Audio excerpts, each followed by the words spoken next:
दोस्तों बहुत सारे लोग जो है हिंदुस्तानी मीडिया चैनल पर ये कमेंट कर रहे हैं कि आखिरकार मुफ्ती सलमान अजहरी साहब के मामले में क्या कुछ अपडेट सामने आया है। सबसे पहले तो आप तमाम लोगों से हमारी ये गुजारिश है कि आप इस चैनल सदफ़ कामरान को जो है सब्सक्राइब कर लीजिए, क्योंकि अब मुफ्ती सलमान अजहरी साहब के मामले को लेकर के और भी बहुत सारे मुद्दों को लेकर के हम इस चैनल पर वीडियो अपलोड करेंगे। क्योंकि वो एक न्यूज़ चैनल था तो वहाँ पर भी कुछ वीडियोज़ अपलोड होते रहेंगे, लेकिन अब हम लगातार जो है वो मुफ्ती साहब के मामले को यहाँ पर कवर करने की कोशिश करेंगे। तो इसलिए आप तमाम लोगों से हमारी ये गुजारिश है कि इस चैनल को ज़रूर सब्सक्राइब कर लीजिए। चलिए आइए फिर आप बात करते हैं कि मुफ्ती सलमान अजहरी साहब के मामले में अभी तक क्या हुआ है। आप तमाम लोग जानते हैं कि मुफ्ती सलमान अजहरी जो हैं वो जेल में हैं।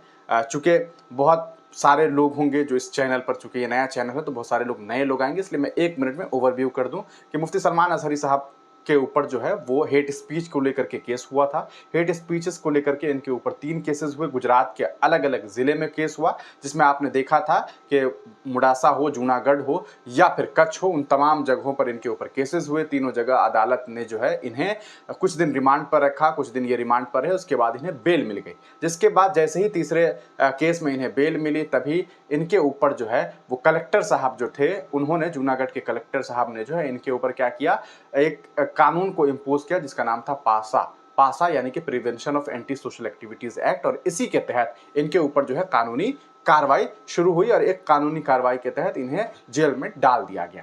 कलेक्टर साहब के जेल में डालने के बाद मुफ्ती सलमान अजहरी के जो वकील थे या उनकी जो लीगल टीम थी, उन लोगों ने मुफ्ती सलमान अजहरी को जेल से बाहर करने के तमाम रास्ते अपनाए। उन तमाम रास्तों में पहला रास्ता जो था वो ये था कि पासा बोर्ड के पास गुहार लगाई जाए। लेकिन उससे भी पहले एक तरीका था, वो ये कि जिस कलेक्टर साहब ने इनके ऊपर वो पासा इंपोज किया था उनसे अपील किया जाए। तो सबसे पहले कलेक्टर साहब से अपील किया गया कि आपने जो कलेक्टर साहब ये कानून इनके ऊपर जो है इंपोज किया है इसे हटा दीजिए, इसको रिव्यू कीजिए। लेकिन कलेक्टर साहब ने उसे रिजेक्ट कर दिया होगा। ऐसा एक सिस्टम होता है, ऐसी प्रणाली होती है। उसके बाद दूसरा सिस्टम ये होता है कि आपको पासा बोर्ड के पास, एक पासा बोर्ड है जो इस पूरे मामले को देखती है, वहां पर आप गुहार लगाइए। तो वहां पर भी इनकी लीगल टीम ने ऑब्वियस सी बात है गुहार लगाई होगी, लेकिन वहां पर भी इन्हें रिजेक्ट कर दिया गया। उसके बाद हुआ ये कि मुफ्ती सलमान अजहरी साहब जो है वो गुजरात हाई कोर्ट पहुंचे और हाई कोर्ट में इन्होंने अपील दायर की। 2 महीने, लगभग 2.5 महीने तक ये मामला चला। उसके बाद 8 मई को, यानी कि इसी महीने के 8 मई को इस पर एक फैसला सामने आया। फैसला ये आया कि जज साहब ने इस पूरे मामले को जो है कहा सकता है डिस्पोज कर दिया, इस केस को डिस्पोज कर दिया और ये कहा कि मुफ्ती सलमान अजहरी के ऊपर से जो है पासा को हटाया नहीं जा सकता, यानी कि पासा कानून को नहीं हटाया जा सकता है। यहां तक ही मेन स्ट्रीम मीडिया हो या फिर यूट्यूब पर हो, खबरें यहीं तक मिल पा रही है, इसके बाद के अपडेट्स नहीं मिल पा रहे हैं।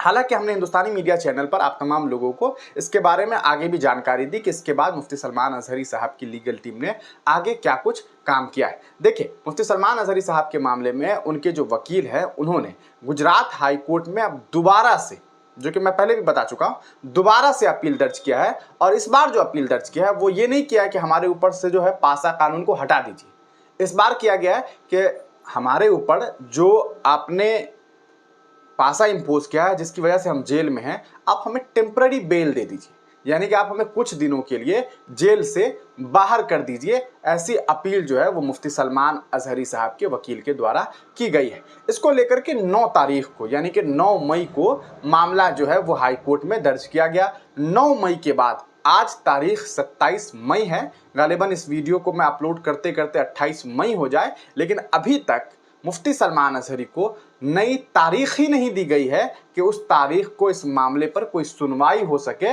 और उन्हें बेल मिलेगी या नहीं मिलेगी। इसको लेकर के जो चर्चा होगी गुजरात हाई कोर्ट में, अभी तक वो तारीख नहीं मिली है। हम आपको एक तस्वीर दिखा दें, उस तस्वीर के हवाले से जो है आपको हम बताने की कोशिश करते हैं कि आखिरकार क्या कुछ अपडेट जो है वो इस पूरे प्रकरण में सामने है। देखिए, हमने आपको बताया था कि 8/5 ये जो है गुजरात हाई कोर्ट से जो डिटेलिंग हमें मिली, वहाँ पर देखिए 18/3 से शुरू हुआ था, मार्च से 8/5/2024 को जो है डिस्पोज कर दिया गया केस। 9/5 यानी कि 9 मई को यहाँ पर फॉर टेम्पररी बेल जो है, क्लासिफिकेशन में देख सकते हैं फॉर टेम्पररी बेल, यानी कि टेम्पररी बेल के लिए 9/5/2024 को फाइलिंग की गई, लेकिन अभी तक इन्हें नई तारीख ही नहीं मिली है जिस तारीख को इस मामले पर हाई कोर्ट के जो जज साहब होंगे वो मामलात को सुनेंगे। तो देखिए यहाँ पर जिस दिन तारीख मिलेगी उसी दिन समझिए 1 तारीख पे या बमुश्किल 2 तारीख, 1 या 2 तारीख पे जो है मुफ्ती सलमान अजहरी को अगर उन्हें बेल देना होगा तो दे देंगे या फिर वो रिजेक्ट कर देंगे। जब यहाँ से बेल रिजेक्ट होगा तब फिर ये लोग जो हैं वो कहाँ जा सकते हैं, फिर मुफ्ती सलमान अजहरी साहब जो है वो यकीनन सुप्रीम कोर्ट जो है वो जाएंगे और सुप्रीम कोर्ट में जा करके यहाँ सुप्रीम कोर्ट में मुफ्ती सलमान अजहरी की लीगल टीम जो है वो अप्रोच कर सकती है। अभी तक स्टे के लिए भी सुप्रीम कोर्ट में कोई ऐसा मामला दर्ज नहीं किया गया है। तो यही अभी तक की जानकारी है। हमने सोचा आपको ये जानकारी दे दे, हालांकि पहले भी हमने इसके बारे में आप तमाम लोगों को बताया है, लेकिन चूंकि बहुत सारे जो उनके प्रशंसक हैं, उनके जो चाहने वाले हैं, वो लगातार अपडेट पे अपडेट मांग रहे हैं। अब मैं नया अपडेट तो ला नहीं सकता, तो जो कुछ अपडेट्स हमारे पास हैं हमने वही अपडेट आप तमाम लोगों के बीच जो है वो पेश करने की कोशिश की है। आप तमाम लोग हमारे चैनल से जुड़े रहिए। हिंदुस्तानी मीडिया को तो आप तमाम लोगों ने फॉलो कर ही रखा हुआ है। आप तमाम लोगों से हमारी गुजारिश है कि हमारी इस पर्सनल कह सकते हैं जो हमारा चैनल है, जहां हम बहुत सारे अपडेट आपको काफ़ी बहुत सारे वीडियो जो है आपको वो रील्स के जरिए यानी कि शॉर्ट्स के जरिए जो है हम आपको बहुत अच्छी अच्छी जो खबरें हैं और बहुत बड़ी बड़ी खबरों को भी हम कोशिश करेंगे कि वहां पर एक छोटे वीडियो के जरिए आप तमाम लोगों तक पहुंचाएं। तो इसलिए आप इस चैनल को जरूर सब्सक्राइब कर लीजिएगा। आगे आपको और भी कई सारे अपडेट देते रहेंगे। तब तक के लिए दीजिए इजाजत, फिर मिलेंगे किसी नई वीडियो के साथ, किसी नई पेशकश के साथ।